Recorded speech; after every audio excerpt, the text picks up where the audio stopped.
நம்ம Ashwin sweets and snacks export பண்றதுக்கு 7373041434 மற்றும் www.ashwinsweets.com கான்டாக்ட் பண்ணுங்க.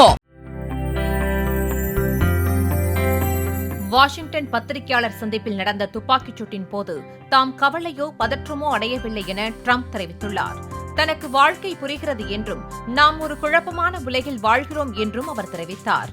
வரலாற்று புகழ்பெற்ற ஆப்ரஹாம் லிங்கன் போன்ற பெரிய தலைவர்களே படுகொலை முயற்சிகளுக்கு இலக்காகி உள்ளனர் என்று கூறிய ட்ரம்ப், நாட்டை மாற்றியமைக்கும் செல்வாக்கு மிக்கவர்களையே இத்தகைய தாக்குதல்கள் குறிவைப்பதாகவும் தெரிவித்தார்.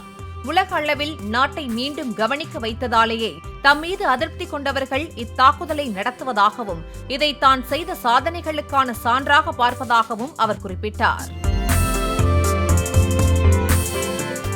நம்ம Ashwin sweets and snacks export பண்றதுக்கு 7373041434 மற்றும் www.ashwinsweets.com கான்டாக்ட் பண்ணுங்க. பிளே ஸ்டோர் மற்றும் ஆப் ஸ்டோரில் இருந்து பாலிமர் செயலியை QR கோடு மூலம் பதிவிறக்கம் செய்யுங்கள். செய்திகளை உடனுக்குடன் பெறுங்கள்.